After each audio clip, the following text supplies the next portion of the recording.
Alright, so the deal is that these are stainless steel washers. There are, you got this side on this side right here. You got your, it really honestly doesn't matter, but your bottom and your top are connected to the stainless steel washers at the top and the bottom. Then and they can be positive or negative, whatever, just as long as they're hooked up together.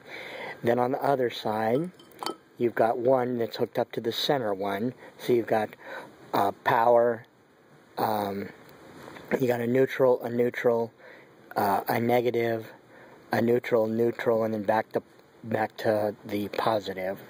So all you got to do here, the stainless steel washers are not connected to anything. They're well, I shouldn't say that. This centerpiece is a plastic, so that doesn't let the electricity flow.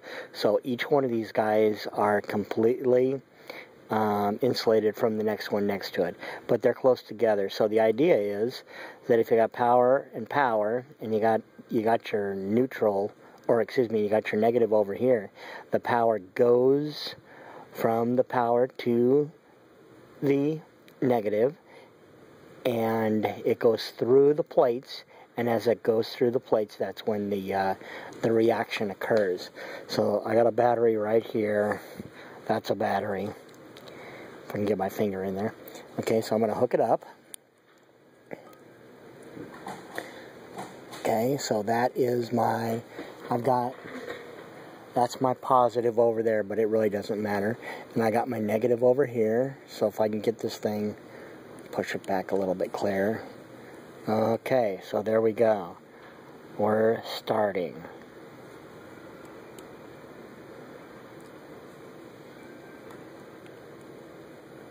There we go. Alright, so all of that's coming to the surface. The water's a little funky colored, just because it's got water and baking soda, and baking soda is your electrolyte. So you can see that all of this is coming up here, and this is all HHO gas coming out of here, which is basically just hydrogen and straight oxygen. So now if I don't really have, I did put a little bit of soap in here so that I could get some bubbles going on, so that I could light this thing on fire.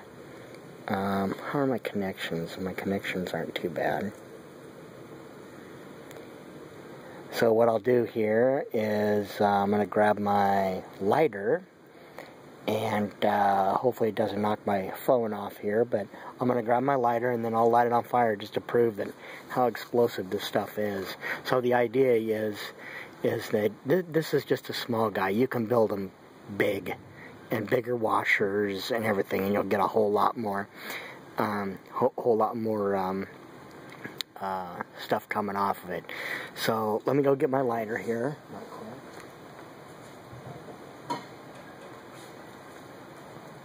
Alright, I'm gonna pop this thing off, okay? Here we go. Okay, that spread water everywhere. Scared the shit out of everybody here.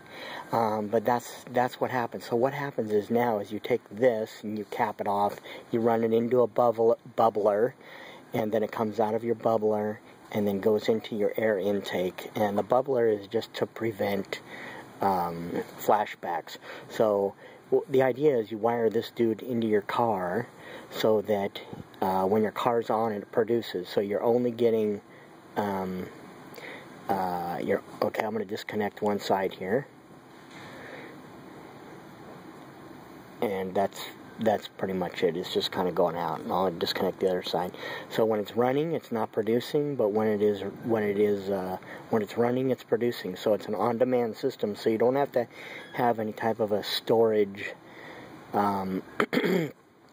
tank, which that's where you get into the problems of blowing yourself up. So it's a pretty cool idea, really. And they make dry cells. You can look up dry cells on YouTube, HHO dry cell, or HHO generator dry cell, or something like that, and it'll tell you how to make a dry cell. Dry cells produce a hell of a lot more, and you don't get the current loss, from what I understand, in the dry cell that you would in this one. So the current bleeds off of all of these corners and edges on this. So the battery that I was using, which is a lot smaller than this guy, this is a 22, I think.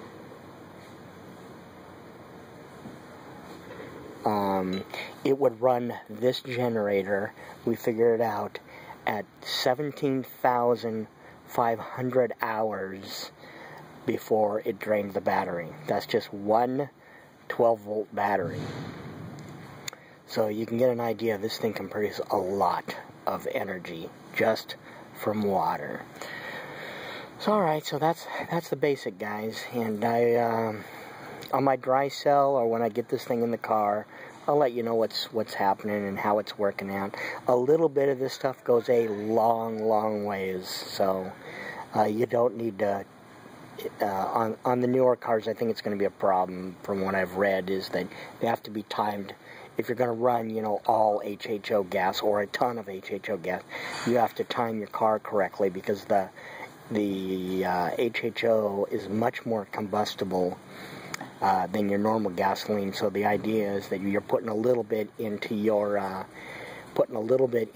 car, and that makes your gas fire better and more cleanly. So you're going to get a better efficiency off of your gasoline, basically. All right, so that's about it. I'll keep you guys abreast on what's going on, and we'll talk to you later.